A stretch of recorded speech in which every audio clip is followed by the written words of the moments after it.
All right, Oboro Boye Boshishe, everyone. Welcome to the first installment of the IOIA's We Ifá Differently series. Every month, we'll be having conversations about what it means to be an initiate in the Ifa-Orisa tradition. And so before we get started, please take a moment to like, share, and subscribe. Hit the notification bells so that you can stay up on what the IOIA channel has, so you don't miss discussions like this one. I am Nicole Koth. I'm also known as Ifabola Ojefunke. I'm an Ifa priestess, a Gungun priestess, and child of Ogun. I'm joined today by 8 amazing women from the IOIA Temple located in New York City. And so we'd like to kick this conversation off before we get into a lot of really great information and a great discussion today with some prayers. I'm going to pass it to Chief so she can take us through some prayers. Agwato Soy Warrior Phone. Alafi everyone. Eriwo ya. Eriwo ya. Eriwo ya. Ibolo Dumare. Iba Iyaye. Iba Ori. Iba Romila. Iba Igungun. Iba Orisha. Iba Eshu. Iba Olokun. Iba Aje. Iba Shongo. Iba Yami Osoronga. We would also like to say Iba Olowo Chief Araba Osho, who is our Olowo for Ifa Tisa Ile Aye. We give thanks. Ashe, Ashe, Ashe. Ashe. Ashe, thank you so much for taking us through that, Chief. So now we're going to get into a round of introductions so we can learn a lot more about these wonderful women that we have here on the panel today. I'm going to stay with you for a second, though, Chief. Can you introduce yourself and also tell us a bit about IOIA Temple? Thank you for that, Nicole. My name is Natalia Mills. I am Chief Araluawo Ifa Fumilayo Iguniwara. I am the spiritual head of Ifa Tito Ile Aye Temple in New York City. I am also the founder of IOIA Inc., a cultural non-for-profit. I am an art and Yoruba philosopher. I'm a historian, a fashion historian, professor, a PhD candidate. I'm also a David Driscoll Fellow, 2017. I have curated a number of exhibitions throughout New York City, places like Weeksville, Brooklyn Historical Society, etc.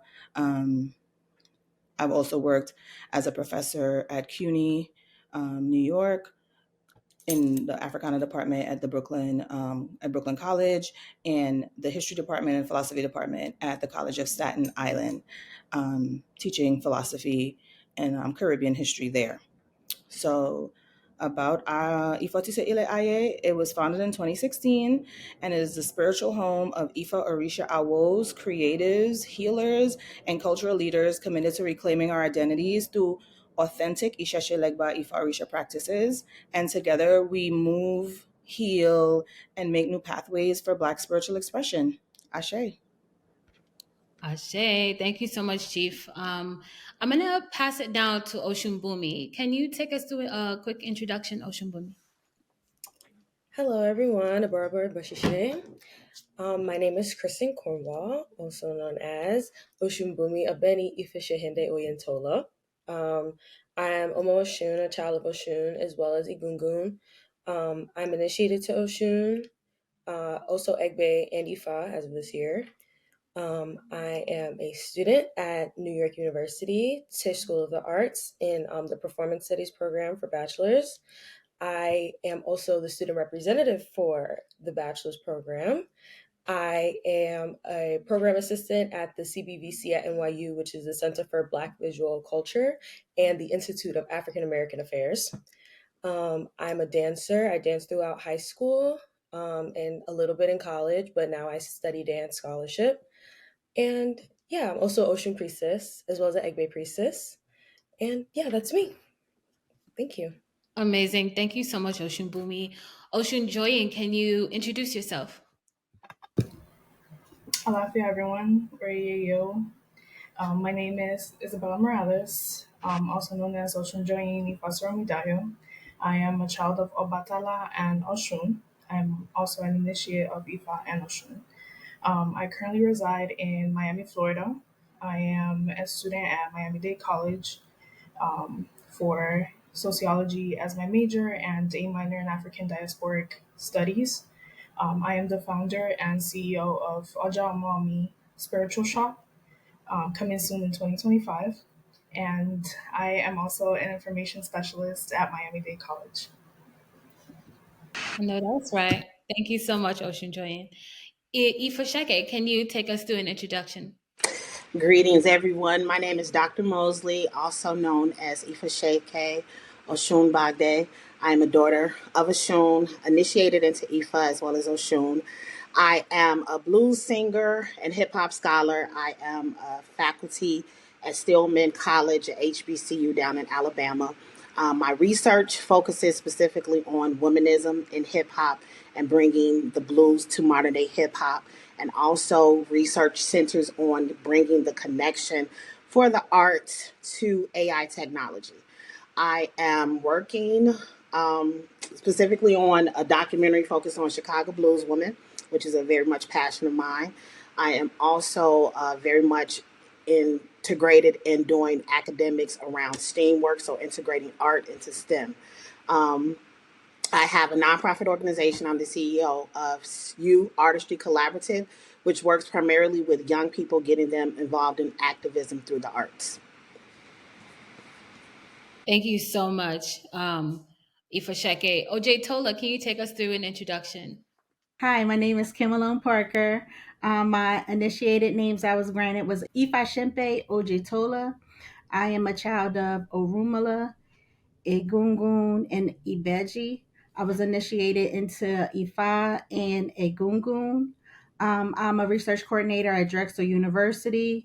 I'm a Pennsylvania notary. I'm also have a business doing lab services like DNA collection and collections for the Department of Transportation and phlebotomy services. I also own a t-shirt business, and I'm a PhD student at Drexel University.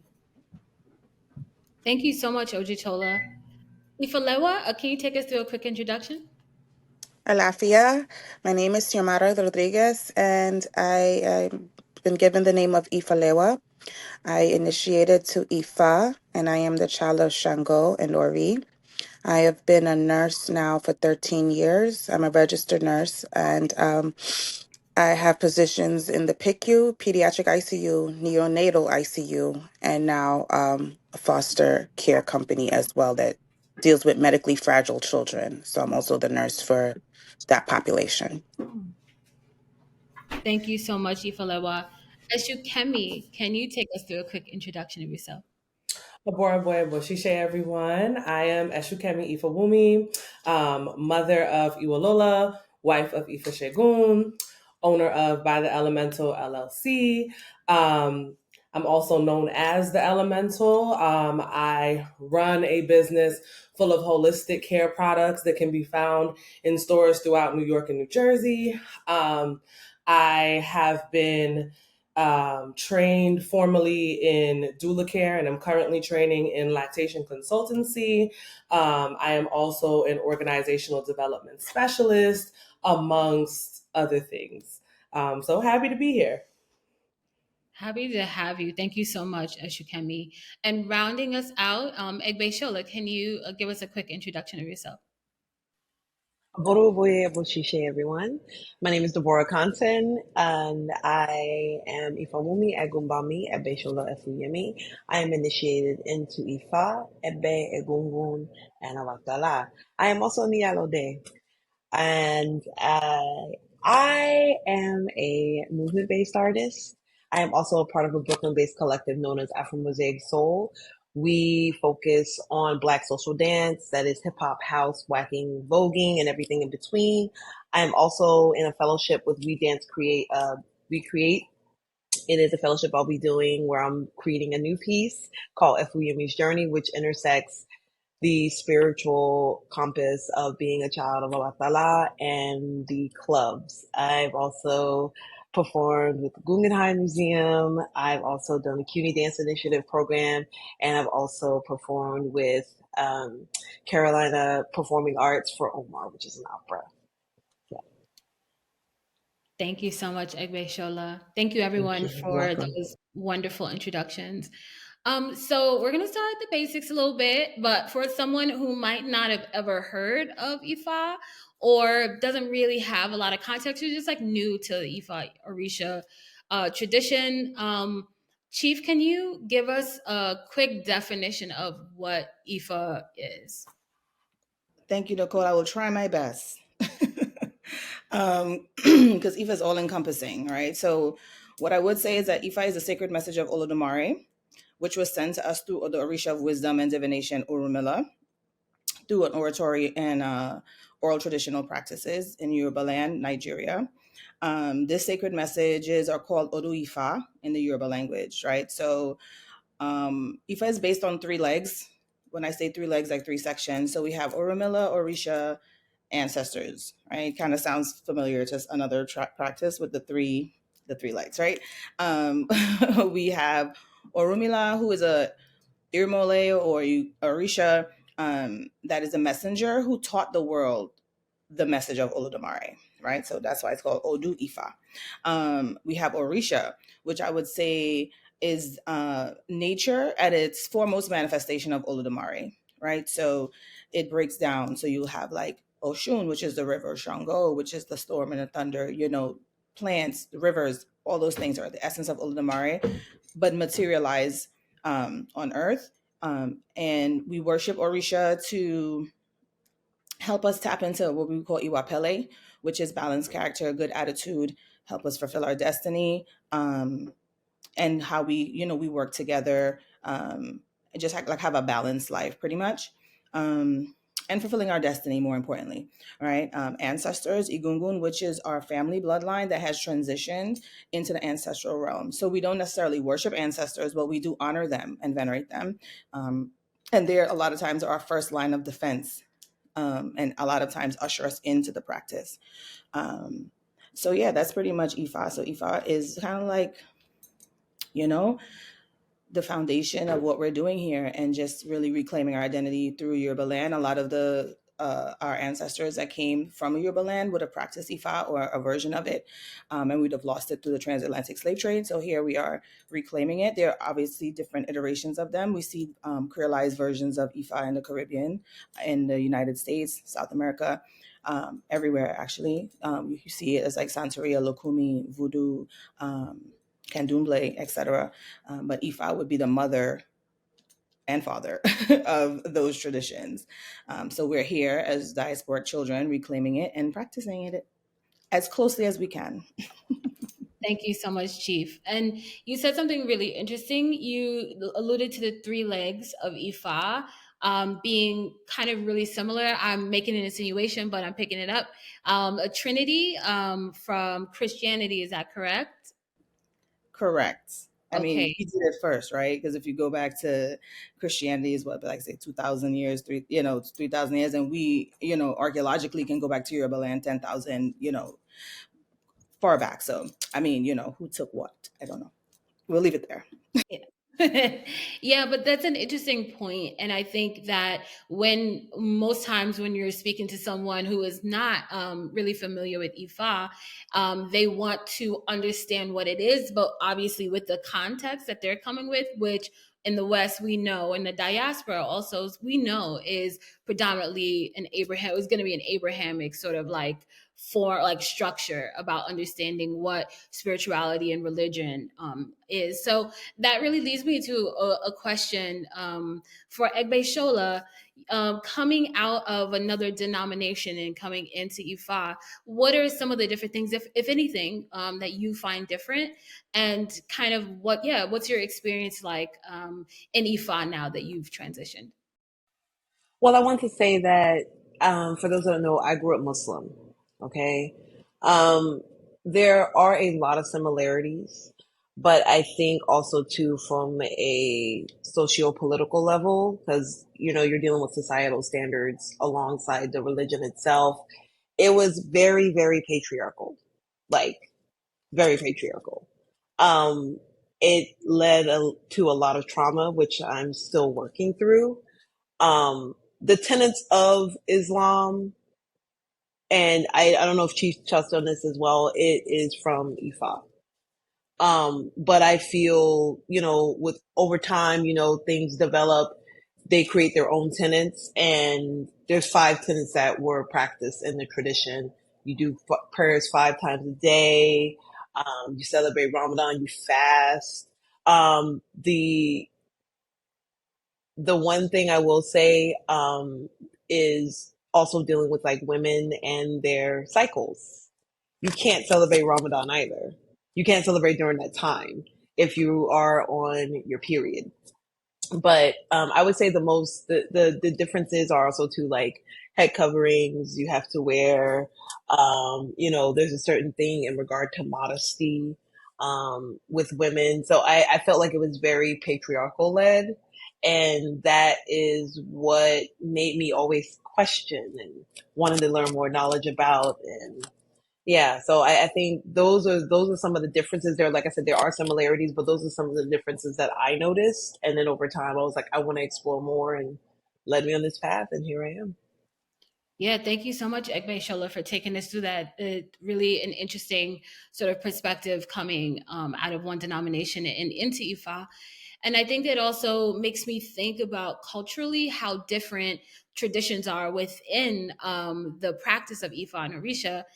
So my next question is for Ifalewa. Your journey into Isheshe specifically is really interesting. Can you share why you made the choice to initiate into Isheshe specifically? Why not, Lukumi, for instance? I'm very big on things happening naturally and organically.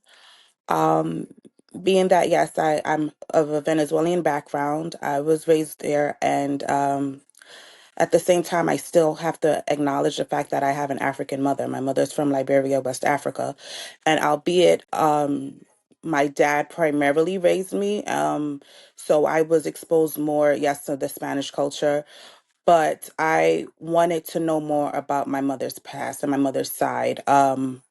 Being that I was not able to ever see my grandparents on my mother's side or even speak to them, much less. I have absolutely no knowledge of a lot of West African culture, and it was something I was always craving to know more of.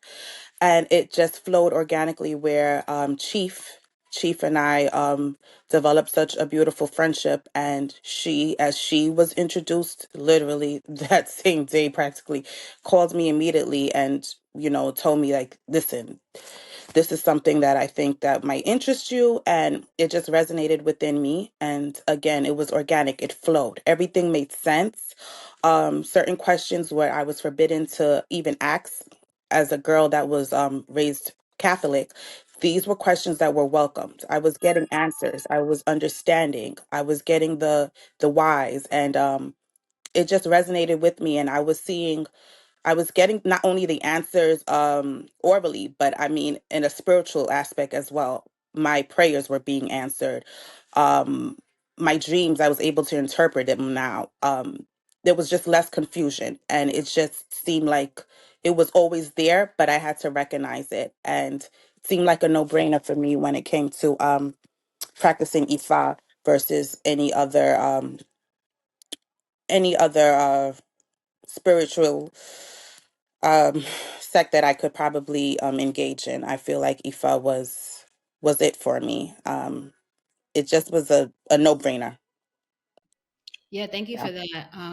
That's really an interesting perspective, and I think we might get into some more of it down the line in the rest of the conversation. And I think also within that, like I think about a lot of again the misconceptions that people might have about Ifa.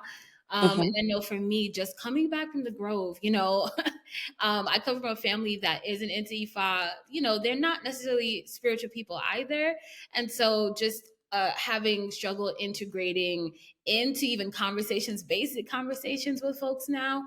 And so, Bumi, your background and has always interested me because you initiated really young.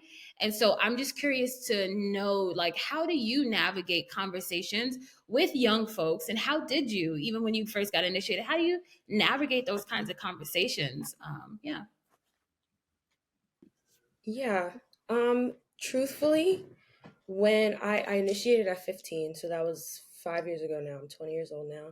I was a freshman in high school, and I went to Nigeria on my spring break, and I came back, and I wasn't just Kristen anymore. I was Oshumbumi, but I was still, well, Oshumbumi Abeni, but I was still dealing with Kristen and having to deal with, I mean, young people are not particularly nice. It's a hard space to navigate, especially in high school. I went to art school. It's New York.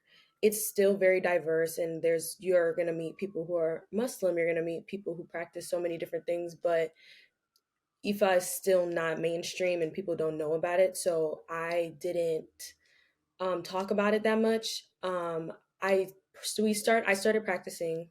I think it was middle school, so I went into high school knowing, like, understanding it, but fully being initiated was a very different experience because there are things that I now can't do. I have taboos, and I want to go outside with my friends, but Ifa says no, you have to stay inside, or you want to go do something, and Ifa's just like, no, sit down. That's something that was really hard, but also dealing with friends who aren't in tradition. I have friends who are Christian or Muslim, or don't identify with anything. They're not particularly spiritual or religious. I can say that they were very accepting of it when I finally told them about it. um, but I can't speak for the rest of the younger population. I mean, everybody's experiences are very personal. um, but I can also say that I have a friend who I brought into the tradition, who's now part of the Ile, and he is very open to everything. And that was a great experience for me to know I have a friend, someone who's my age, who understands being 16, 17, 18, going into our 20s in Ifa and what that's like. Um, I mean, I won't say it's too far off from being 40 in Ifa. You still have to abide by the rules. You still have to listen to your Odus and your Ifa and your Babalao and your elders. But um, it's it's interesting, to say the least. Yes. Thank you so much for that response. And I think you said something really, like, you said it a couple times, but that everyone's experience in Ifa is different. One thing, something that you might be able to do is something that I can't do because Ifa says, don't do that. That's not going to keep you in alignment.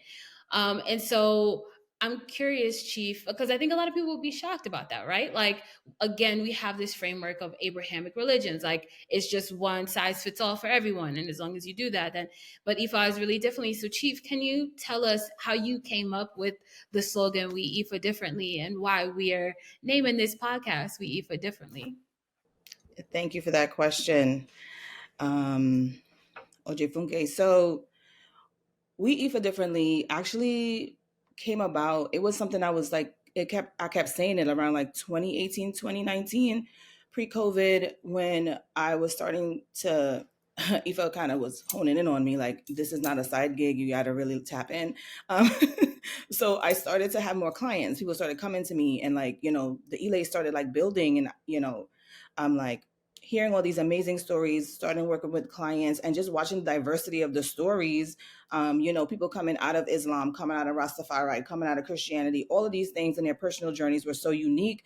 And that's why, like, the "We Ifá Differently" phrase kind of, like, to me, encapsulated like the understanding that even though we're strictly Sheshe, like, that's what we practice, but the understanding of, like, the individuality in it, right? In this collective practice, right? So, while still, focusing on our destiny, our individual destinies, but still working and honoring different things, and just, like, how we navigate the space, right? Because all of us in this conversation have a different story, right? So it's really the "We Ifá Differently" for me. It kind of, like, centers both the shared and individual diversity within the tradition, and just really honoring that, and just honoring our Ipin, right? Like, our destiny, and just continue to work towards that. So we Ifá differently. So we Ifa is the thing, but you're gonna get different variations of that, because you might even be in Ifa and have to practice Islam, or still go to church, or still do Lakumi, because that's, like, might be an ancestral thing. So it's not like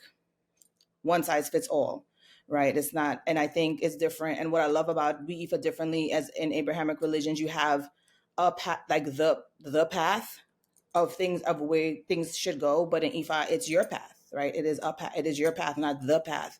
It's not one size fits all. So we Ifa differently. It just looks different on all of us. Even our Orisha want different things. We have different names. We all have different odus. We all have different things. So it's Ifa, but it's different. Thank you, Chief. No. And I will also say, like, identity, I think you mentioned it a couple times in this conversation already, but identity and reclamation are major focuses in our practice, in our, in our ELA. We really most of us have an academic background, and we really prioritize identity and specifically reclamation. Ifa Sheke, you also do a lot of cultural work. Can you share a bit about your experience reconnecting back to your roots and reclaiming your identity through Ifa? Sure. So thank you so much for that question. And it's interesting that I got that question. Because for me, I came out of a very much Abrahamic religion background. I'm a pastor's kid originally, and I'm the youngest of a pastor's kid. So I had siblings that I had to follow their examples and do what they did, type of thing, to not to embarrass the family name aspect. But for me, growing up in a very strict Pentecostal background, something about it felt off for me. Like Egbe Shola had mentioned, the patriarchy that's in it and answering to men, something about that just did not sit right with me. But for the most part, I kept a lot of it's often I will always give a lot of pushback. Being a pastor's kid to my dad, we would fight often about, like, I would ask a lot of questions, and during that time I never understood what it was about. But when I got older, I ended up, for my 40th birthday, going to Ghana and sitting there. And during that time, Chief had actually did a reading for me. And during that time, the reading came back, was like, this is going to be a reclamation for you with your family, your identity, because ever since, of course, the transatlantic slave, we had my family, based upon the reading, had be completely disconnected. So I was the one in my family to bring it back into the fold. And for me, when I got that reading, it just felt right. It felt like home, and especially being in Ghana at that time, at the initiation at the doors of where the slaves was going to be their last walk, it felt like surreal moment for me. So it was a opening. I hadn't initiated yet, but it was an opening for me to reconnect with my family, reconnect with my ancestors and what they went through. So it was a journey that was definitely on time for me when I initiated into Ifa. That's a beautiful story. Ifa Sheke, thank you so much. I would love to hear more about it, and really like your experience in Ghana just as a whole. I think we're going to talk a little bit about women in ATRs specifically now. We're going to shift gears a little bit, because there's some very powerful women on this panel, and I think we should kind of talk about the ways in which folks actually, we're talking about a lot about patriarchy, Abrahamic religions, and kind of how that feels like really stifling. And I'm just curious, Chief, I'm going to come back to you and just ask, what is the role traditionally of women within Ifa, and how do women show up in Ifa, even in ways that some people who practice Ifa don't even realize? That's a big question. Thank you. I'm just, so what I'll do, because we could be here all day, I'll just hit you with some key, where you see female energy, where you see women, where you see, so I mean, even in general, like, we could start off with a greeting, Aboro Aboya Boshishe, right? So those are three women that saved Urumila, and he made sure that those women were honored. So when you have to greet a Babalao now, Ifa priest, in a community, it's, you have to say Abora Boya Boshishe, because that is Urumila honoring those women that saved him in a time that he was having turmoil, right? So it signifies blessings, respect, and reciprocity. So you're seeing the balance Urumila giving those women, right? Obviously, there are women, female Orishas throughout. We have the ones that most people know, Oshun, Yamaja, but then we have Odu. A lot of people don't know that when we say Odu Ifa, Odu is a female energy that Olodumare sent down to assist Urumila Ifa to do the work. So if there's no Odu, we don't have the information that we need, right? We have Orishas like that's Edong, which you don't hear much about. We have the Iyami or Sarunga, which we hear about, and there I think a lot of times their energy is misconstrued and misunderstood. Many of the water deities are female, right? There's some people will say Olokun is a male, but there's a lot of Odus that say Olokun, which is the ocean, is a female. So there are those things, and then there are also the things that come with it, right? Like in the shrines. So like things like mirrors and like brass and fans and all of those the tools that we use that are female oriented or for women Orisha practice. We also have tools that the men use. Right, so we have the Opon Ifa, which is a divination tray, which is when you get your Odu, they put the markings on there, which is the wife of Shango that Urumila uses, right? We have the Iroke. This is the wife of Urumila. We use this to call and to use it as also like a tapping for the diviner as well. We have the Opoiko, which is the staff of authority and is used by the Iyami, right, to signify authority and balance, right? And also to like cosmic balance as well. We could keep, there are a lot of instruments, even the idea of birthing in Odu, right? So like you sit down and you see a Babalao sit with his legs open and the divination tray is in front of him, showing the idea of creation and birthing, right? Something that we do. You're birthing this Odu, which represents wisdom and the potential of it, and divine truths and guidance, right? That the Babalao is using. We have Iyanifas, which take you to the grove. We have your Olorishas, we have your priestesses, we have your Ialorishas, we have diviners, we have the custodians of rites. We have a lot of people don't know the relationship between Igungun and women, Ialgan, and these things. So there's so much energy and the role of women is so important that a lot of people don't even realize and know. So it's weird that like in the diaspora you see a lot of spaces where women aren't addressed, or women can't practice, or women can't do this, or women can't do that. But what I will do is I always kind of go back to Yoruba land, or what are they doing? Are women involved? Are women, because things get lost in translation in the diaspora, but when you go back, I remember even being told like I couldn't wear pants. And I had to ask Oluwo, like, are women wearing pants? And he's like, yes. I'm like, so I don't know what you guys are talking about. I'm wearing pants, right? There are women that can wear felas, like different things. So like, there are a lot of restrictions. There's still patriarchy. Let's be clear. That's not going away. There's still a lot of patriarchy, even in Ifa. But we have proof to to discredit whatever it is the male ego is trying to do. We can be like, no, sir, that's not happening. Could you show me the Odu that says that?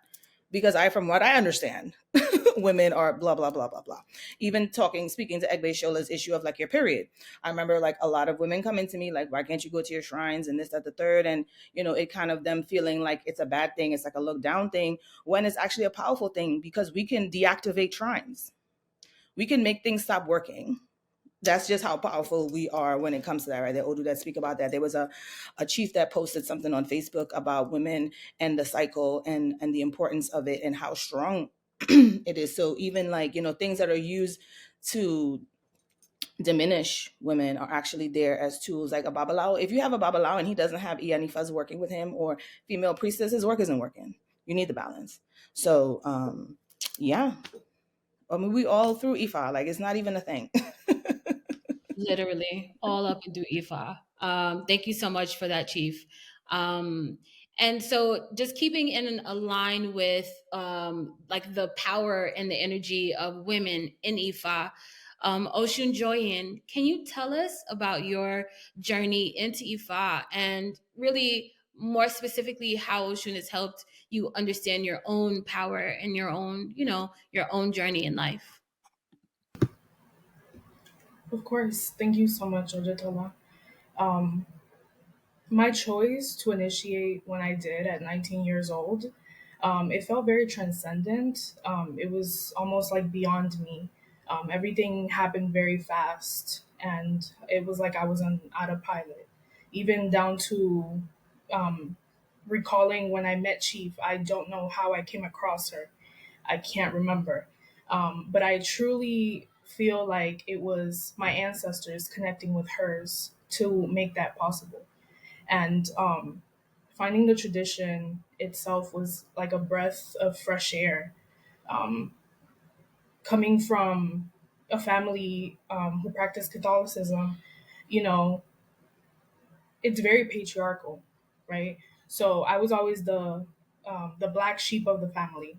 I always questioned everything. I said, well, why do I have to be expected to be a certain way, right?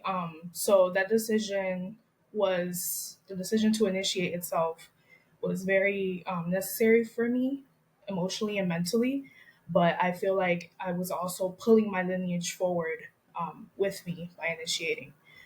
Regarding Yeye Oshun, she has really taught me to readjust the meaning that I had of womanhood. Um, she taught me to not be afraid to take up space.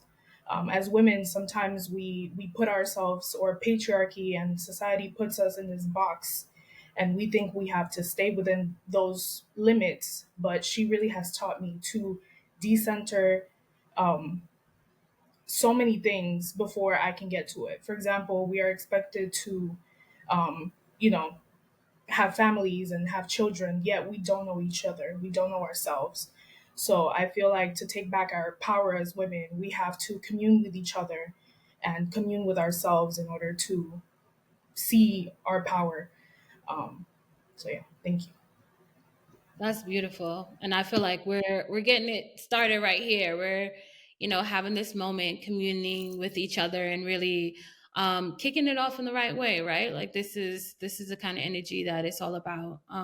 Thank you so much for that, Ocean Joyen.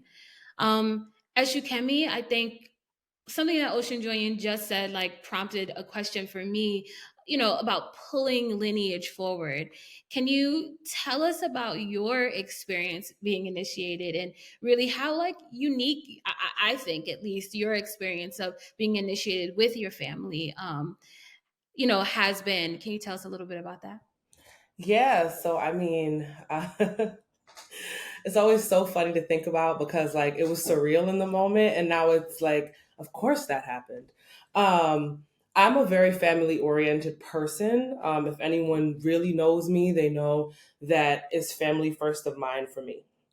And when it came to initiating into Ifa, my daughter had to initiate, and she is currently the youngest initiate in the Ile at 3.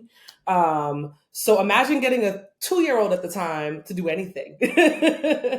It was definitely a challenge, but it's such a beautiful challenge because she knows what she needs to do, how she needs to do it, and why she needs to do it from basically her inception of thought, right? Um, growing up like in a more Christian background, very like Caribbean, Anglican focused structure, I didn't have that kind of guidance. And she knows like a 3-year old, obviously, as much as she can know, but she's like, Mommy, I don't eat fish. Mommy, I don't do this. Mommy, I don't do that. And she can go places and tell people that. So she's not breaking taboos unknowingly, right? She knows how she needs to interact with the world, which I think is an extremely beautiful thing. There's also a challenge in it as well, right? Because um, knowing that not only did she initiate, also her dad and myself, we all have to hold each other accountable in ways that I think many other family structures don't have to. And I think that it is a beautiful challenge because, like, I can look at my man and be like, did you make sure that you ate today? Because we can't be playing like that, And he'll look at me in certain situations and be like, listen, you can't off your top because you can't do bad things. Like it's really like an accountability structure. And knowing that my daughter has that from day one is like perfect for me. Ashe, that's beautiful. Yes, Miss Bia be like, I'm over here. This is what we Yep. do. Yep. She's like, that's somebody else's clothes. I can't touch that. Sorry. Mhm. Thank you so much for that, Ashukemi. I'm just gonna move now to OJ Tola. Now that you're a grandmother, you got children, you've been in Ifa, can you give any advice to other women who are, leaders of their family or supporting their family through, also their own journey in Ifa? Okay, so the first thing I would say is align yourself with like-minded individuals in the community. When I first was introduced to the Orishas, my children were being raised as Muslims, and I got a lot of resistance from their father because we were separated. So it was like, you know how they try to make everything you're doing demonic. So I would just make sure that you teach your children the tradition and just make sure that they understand the spiritual practices and the purpose of it, the importance of honoring your ancestors, why it's important to get readings in E5 for that GPS compass, so you know if you're staying on track with things, if you're deviating from good character versus bad character. But if you had a community, you know how they say it takes a village. So with my grandchildren, they do allow me to have influence with baby cake. So she learns how to, she wakes up. Thank you, God, for waking me up today. Thank you for this body. Thank you for my parents. Ashe, like, so it's a learning experience. Thank you so much. That's beautiful. So, Chief, I think you might be in a similar position as OJ Tola. I want to hear, Chief, about your experience being the mother of children that are initiated, but also the daughter of someone who is initiated. And really, how is that being sandwiched in the middle of two generations of practitioners, really? Thank you for that. That's a heavy question. So, well, one, it's a blessing. I give thanks that we have at least three generations in. And I would even say four, because my grandmother who had passed, she was in the diasporic version of, uh, Isheshe, but she did Shango Baptist in Trinidad. So that would have been kind of like my entryway in understanding it, at least a little bit, because I wasn't in it, but I remember, going to her sister's church and doing these things. So I'll start with my mom. So my mother has always been, um, I'm just thankful I picked her for this destiny, because she's definitely been the one to get me going, right? Her Shango strategy has really helped me along the way. She's the first person to help me do sacrifice, to do anything. Like, I didn't even know, you know, how to begin. What do I do with these animals? I'm a city girl, and she's like, oh, just give it to me, type of thing. Um, so there was that. And then, just like her support throughout the process. She didn't know what I was going to do, why I was doing it. She just was like, I go with God. Like, she just really supported me in that way and helped me. She literally helped me build the Ile, right? Like, she is the foundation of that. So to be able to, her growing with me, Ifa brought us closer together, because there were things I didn't know about her spiritually that got exposed during Ifa that she didn't tell me, and like, whatever. So us learning together and growing together, and her assisting me in all facets was amazing. So when she made the decision that she was ready to do her initiation, it was like perfect. Secretly I want her to do it too, but I can't tell my mother what to do, so, but I want, I'm dealing with people every day. I see how Ifa is improving their lives. I see how Ifa is changing them and giving them what they need. And I'm like, you got to get these vibes till nighttime. Like, I need my mother to be with, get some extension, whatever, just, do your thing. So when she decided to initiate, that was a beautiful, beautiful thing. And it was like one of my biggest goals. Because it's weird, like, you're taking everyone to the to initiate, and like your family isn't initiated yet. So that was like I got something that was heavy for me. So I'm just thankful. It's also the dynamic, right? Because she's my mom, but she had been told to still respect her elders, and your elders don't also always mean age. So it's like that weird thing, like, she's like, okay, chief, but I'm like, all right, mom, so it's like that interesting. She's like, don't, a chief or not? I'm like, right, so there's still like that vibe. But she's definitely like, she calls me chief when everyone's around, whatever. But then when we're home, it's like, we're back to normal. So I appreciate that. With my children, I always joke and say like Ifa is like my children's dad, because he gave me the tools to help take care of them, even though their dads are a part of it, obviously. But what Ifa did was help me to one, see my children as individuals, because growing up in a Caribbean house, it's like kind of like kids are seen and not heard, it's just kind of like a one spiel thing with children. So to see them differently was amazing, to have the tools to help them grow, to know that,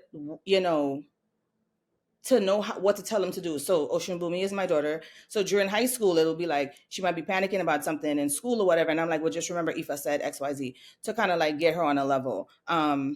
You know, she started Ifa a little older, so she had to like figure it out. Whereas my son, he started a lot younger. He only knows Ifa, so watching him as well go through those steps as well. And then this was a beautiful year for me, because they all initiated this year to Ifa, which was like bucket list vibes for me. So they all, they all did it. So it was nice to see that happen. And also my mom and my son initiated together. So they had each other at the Grove for that support. My daughter, we went earlier in the year. I was there. I was able to take her to the Grove, so it was nice. It's nice to see what breaking generational curse can look like. Is very freeing, because I was like, if I never do anything right again in my life, at least I did this right. My mother gets to reclaim anything that she's lost. My children, I get to move them forward, and I'm doing what I'm supposed to do as a parent, right? And I'm also thankful that their dads are on board and like helping, with the process too, because that could be challenging. Like Ifa Shempe said, you're dealing with somebody who might not be in the tradition. So I'm thankful that like my son's grandparents are even like, so what can he eat? What can he do? What can he, so to make sure that things are moving forward. Ocean Bumi's big enough now so she can handle her story, but like watching her still come into adulthood in Ifa, it's like a beautiful thing for me. And I'm just so thankful. And I said, if I never do anything else right in my life, I did that. So I give thanks to Ifa for doing that. I'm thankful I chose my mom to help me here, and I'm thankful I chose my children to do that. My children chose me, sorry, to do to be their parent and usher them in this lifetime, and assist them and help them to the best of my ability. So yeah. Ashe, thank you so Okay. much. Staying in a similar topic, but a little bit different. When I think about Eshu, I think about different characteristics that we would associate with Eshu. And Chief, you said something really interesting about really bringing folks into the world, or initiating folks and like helping people go to the Grove. So Eshu, can you tell me anything that might come up for you when you think about Eshu in correlation to your midwifery work and your practice in birthing? That's such an interesting question, because there are a lot of misconceptions about Eshu, which like I personally obviously take personally, but I also do my best to try to dispel it in just my being, right? So I think one of the things that come up a lot of the times, and I joke with Chief about this often as well, I usually receive births and birthing situations, pregnancies and things like that may or may not have some complications. And when that arises, I think I am best suited to handle it, because one of Eshu's responsibilities is to keep back the adjugum, right? And what I take as my responsibility is getting mom and baby safe, right? Getting mom and baby to the point where they are heard, getting mom and baby to the point where they come out the other side safely. Whatever else happens, we can deal with it in the moment. I'm also somebody that is very serious about going to Ifa. I'm with it all the time. When it comes down to it, I'm like, okay, so what do we do in this situation? Even though I have the knowledge to be able to handle it myself, I'll still go to Ifa and be like, so we doing this C-section or not? Like, is this about to be a situation where we need to be inside of a hospital setting? What's happening here? And I think a lot of the times, Eshu also makes sure that he gives me guidance. Like in the middle of me going to him, he'll be like, all right, stop. Let's talk about this, because this is what's really happening and you need some information. So I'm grateful for that. I think, again, there's just so many misconceptions about Eshu's responsibility and Eshu generally, that what people don't see is how kind and loving Eshu can be. My name literally means Eshu takes care of me. So that means that any problem I have, any issue I face, anything at all, and she will be like, let's get it together, let's gather it, and so on and so forth. So I've only experienced love from Eshu. Ashe. Thank you so much, Eshukemi. And thank you for talking about your profession and how the Orisha and Ifa really has an impact on, the work that you do. Ifa Sheke, I want to understand how Ifa impacts the work that you do in academia. And can you just, give us a little bit more information about how Ifa informs your academic work? So this is kind of like it's a loaded question, but we'll get through it. For the most part, when I initiated and was given my name, and then found out that I was a daughter of Oshun, and then I started reading up a little bit more on Oshun and the traits and characteristics that encompass everything that she does. Previous to that, the flow of my life, it all came together in that moment. Because she was an educator, a lover of the arts, very much about her femininity and all of that. And prior to that, when I was thinking about the way I grew up, and then being in the Christianity and being a part of Pentecost, is like I had to navigate two worlds at the time. But when I initiated in Ifa, became a daughter of Oshun, it's like everything came together and I was able to be one whole person. And in that form of that identity, I was able to, I didn't have to like be one way in, academia, be another way as a performer and all of that. It basically brought to everything to the forefront, the fact that I'm a healer. So when I get on stage and I'm singing with my band, traveling the world, performing and doing all of that, it's basically me ministering to the audience. I've had different moments where people from after my different shows come crying and be like, you fed me, you gave me so much, to just grab a hold of, because specifically I could think about a lot of the times when I'm in different societies, particularly like for example in Italy, where a lot of them women are under the threshold of Catholicism and all of that. Oftentimes women are the ones that come to my shows and come up to me after, be like, I don't know exactly everything that you was thinking about, but seeing you as a woman on stage, seeing that you are a doctor in the creative arts and you're navigating this space without a man, you're giving me so much power and so much hope. So being a daughter of a Shun, being able to bring the world of the arts, the creativity and academic, and bringing it all together, that is something that Ifa has done for me. It has made me a whole person, a whole individual, that I don't have to like pick and choose what I want to do. I'm able to just walk through it fully and intact. Thank you so much, Ifa Sheke. That's pretty much it. I think that's the conversation for today. You wanted to jump in, Chief? I wanted to piggyback a little bit on what Ifa Sheke was saying and how Orisha influences your work, because Dr. Mosley and I were in the same PhD program, and that's how we met. And I saw how I literally saw, like, I was watching her through her dissertation process, and I remember when she initiated, and now she does like a lot of feminist theory and like female hip hop things, and I remember like when the light switch went off and she was like, I need books on Oshun, I need this, and she was like working through implementing Oshun in her hip hop academic writing, all of that. So that was pretty dope to see. And then on my end now, completing the PhD and having to take a break, because it was like, so I started off one way, because I also, the year I started my PhD is the year I initiated Ifa. So I was learning Ifa and philosophy at the same time. So I do my coursework. Now I'm doing the dissertation project. I had a topic. By the time I got my chieftaincy title, everything unraveled. I had to get a new director. I had to get a new topic, because Orisha was like, no, you're not. You're not talking about that. This is what you're talking about. So I had to start again and revamp. And it was like the tenets are still, like, the foundations are still the same, but it's Yoruba, Ifa, Orisha all through that dissertation, right? So just to even see how Orisha is moving you, like, I I'm not even writing the dissertation anymore at this point.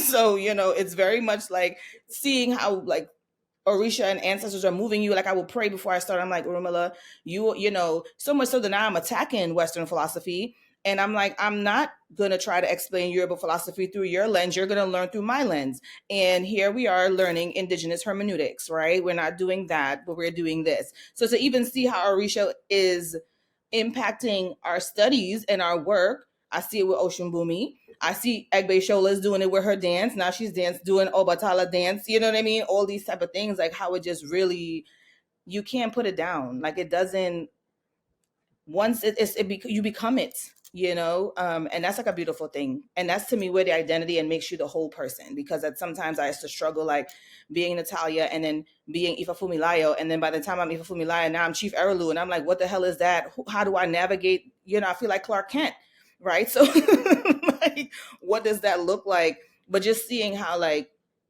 Orisha really helps us. Even so much so that I had gotten a reading one time from my son when I was doing my defense, and Ifa's like, you're not studying enough, you're not going to pass. I was like, oh shoot. And see me thinking I'm doing the thing, and it's like, no sis, you're not. So do more. So you're even seeing how they're like moving you through this process, and it's just a beautiful thing, to think about like what it does in a holistic way. Not only like we're not just in front of pots praying and like whatever, it's like literally moving us through in a very, very real way and influencing and informing everything that we do. 100%. And then also like as we're getting in alignment with ourselves, how we're all coming together here, that alignment with ourselves actually brings us more into fellowship with each other. It's like, how do we actually click up in order to like really help each other like move forward in our destinies, which is beautiful. And Robert had said something too about community, like what it means to be in a community, right? So like we're individuals in a collective, but how do we help each other? And one of the things that has been very important for me in the ELA and developing IOIA Inc. is that we're individuals, but we're doing all this work on ourselves and spiritually, but then when we get the blessings and stuff starts manifesting, like how do we give back to society? How do we share with each other? How do I put you on? How do you put me on? How do we work together and have this like rhizomatic web to work to get the job done? You know what I mean? And also like being accountability buddies for ourselves, right? Just like how Eshu Kemi mentioned for her and Ifa Shegun, like, why are you tripping? Didn't Ifa say XYZ? Or didn't Ifa say da da da da? So, it also keeps us grounded and keeps us where we need to go, and just to help build, because it's not only about, yes, it's about yourself and your family, and you put your mask on first in the airplane if the plane's going down, but you're still a part of something bigger. So you need to feed that too and take care of that. So I'm thankful that we are here working and doing this work together and having this conversation today. Ashe. Before we close out, any last words, Chief? Any last words? Any last words from IOIA members? Anyone want to say anything else to close us out?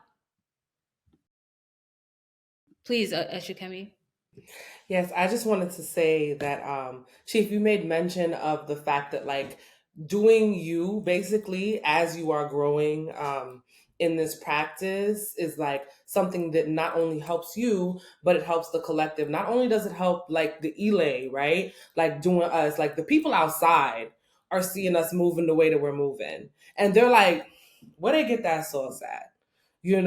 So it's important that we just continue to do what we're doing, how we're doing it, and really like keep Orisha at the forefront so that people can really see how Orisha do what they do. This is how we elevate the Black understanding. This is how we elevate spirituality in the form of Blackness. This is how we elevate that. It's not getting on a pulpit and talking for hours and hours and hours about who we are and what we do and all of that kind of stuff. No, in our workplaces, in the places where people see us regularly, they're going to see the Orisha that we represent. Sorry, I thought I was off mute. I was screaming Ashe in the back. I was like, period. Through, you might come through. We lead by example. 100%. Anyone else want to have some closing remarks before we get out of here? Hi, I just wanted to chime in again and touch back, especially on the question when you asked me why Ifa.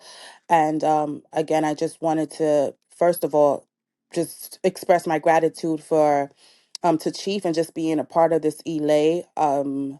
believe it or not, it took me practicing Ifa to know sense of self, and have that sense of self.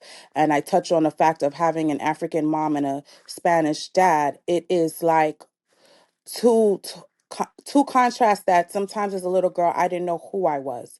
And especially being raised by one parent and that culture kind of overseeing everything else. So appearance wise, you will look at me and think, all right, little black girl. But then when you speak to me, my first language was Spanish. You know what? I was raised in Venezuela. My dad didn't learn English till he was almost 30 years old. It was like a lot of things you wouldn't know just based on my appearance. And for a long time I didn't know who I was either as a result. And it's not a good feeling, and I was very lost. And if I don't know sense of self, spirituality was that was a whole other thing. And I just knew that the Catholic way was just not resonating with me. But when I looked into other areas, they weren't resonating within me either, and I was just a little black girl lost, literally. So I just want to give so much gratitude to what Ifa has done for me. It has saved my life, and not just my life, my husband's life, my children's life, my mother's life. Okay. And again, I'm doing the work in the community as well. And it doesn't have to be that the person that I'm helping in the community is practicing Ifa, but no, but Ifa is keeping me aware of my responsibility as a good human. It's keeping me on my toes to always try to strive for Iwa and have that good moral character and have my ori aligned and straight. And I say it all the time, it saved my life. It saved my life without a doubt. And I'm so grateful. So grateful for that. Big Ashe. Yeah. Thank you so much for that. Is it okay if I say something? Sure, please do. Yes, and then we're gonna pass it back Yeah, close it out. to close this out. I want to say thank you for this wonderful time, and thank you, Chief. And I'm appreciative of Ifa and and especially Abatala, because Abatala, he's the owner of all heads, and he assists those who may be marginalized. So I didn't mention this, but a lot of the work that I do is around Black, queer, gender nonconforming, and gender expansive folk. And I do it through divination work and creative work as well under FEM and the Oracle. So doing this work has also helped me expand what community is like, but also to know, practicing good character, to see folks who may not have the guidance that they thought they needed, and now they're coming and understanding. They may not be Ifa practitioners like Ifa Lewa said, but they're like, you know what, how can I navigate these spaces that may be difficult for me? So yeah, thank you, Chief. Thank you, UA. Thank you, everybody. Thank you, Chief. Erlawo. Thank you, Araba. Just thank you, thank you, thank you. I'm good. I'm done. Ebola Dumari. I'm just, Ashe Iba Dumare. but thank you. Ebola Dumari. We give thanks to Ludumari for all the guidance and for us to be here. Ashe. Ashe. And this is not the last discussion that we will have. I'm sure this same crew are going to have many more discussions. And so thank you so much for joining us and for telling us just like a fraction, like a little bit about your story and your experience at Ifa. And we will definitely be joining back here sometime in the near future in order to, dive a little bit deeper. Chief, thank you so much for really just for having us here and for really helping us to create that space to have the discussion. Before viewers close out, please share, subscribe, hit the notification bell. Please follow IOIA channels. And Chief, I'm gonna pass it to you so we can close out. So I want to say thank you to all of you as well, because all of you on this screen have helped me in some way. Being a woman running a shrine by herself in New York City isn't easy, and every one of you have helped me in some capacity so I don't unravel. So thank you. I'll open up, because Eshu Kemi opened up the way for me. So thank you for all the website information, all the newsletters, all the conversations all day, all the time. Thank you so much for that. OJ Funke, thank you for lining this up, because I don't have the headspace. So thank you for getting all of this together. Dr. Mosley, you know the vibes. We have been, thick and thin. Being the only two Black girls in a white philosophical program ain't been easy, but we thugged it out. We got it done. And I was Dr. So-and-so. Put some respect on it. We have my wonderful daughter, Oshumbumi, who keeps me grounded and reels me in when things are,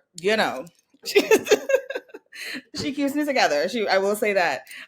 We have Egbe Shola. Just thank you for your presence. It's sweet. It's wonderful. It's always like breath of fresh air when you're around. Just love, just loveliness. Ocean Joyin.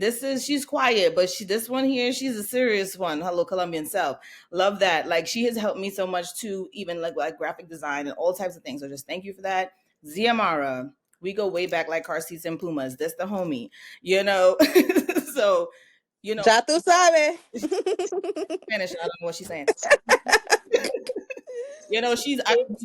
We go back. She knows me as Natalia. She even knows me as Pinky, but don't ever use that word. So she's been there, friend. Thank you so much. And literally, we started Ifa together. Like she's a day one for me at Ifa. Like literally, like I was like, you're coming to the Grove kicking or screaming. Like, I don't know what you think this is, but I remember like when she initiated, I felt like a sigh of relief, like my last friend to do this thing. So, type of thing.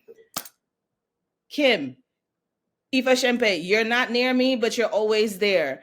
If I need a t-shirt, a print out, or whatever, you make sure you come up. You and Ed, kiss baby cakes for me. Love you deep. Thank y'all so much. So to close up, Madupwe, thank you all for joining us in this premiere episode. We'll be back. So as we journey through today's conversation, it's obviously clear that Ifa is not just a spiritual practice, but a lens through which we all navigate this very, very complex life and world around us. Ifa teaches us to embrace our destinies with courage, humility, and wisdom. Right? So each day presents an opportunity to align to Oludumare, to Ifa, to our ancestors, to Orisha, to cultivate suru, patience, iwapele, good character, oye, understanding, and alafia, harmony. So as we close out, I'll leave this with you. If it's about relationships, the ones that we nurture within ourselves, our community, and the divine. So let's continue to build these bridges, honor our ancestors, walk in alignment with our highest truths. So until next time, guys, stay grounded, stay curious, and always strive to live the teachings of Ifa. May Urumila bless all of us and protect us. Odabo, see you next episode. Hey, bye everyone. Bravo.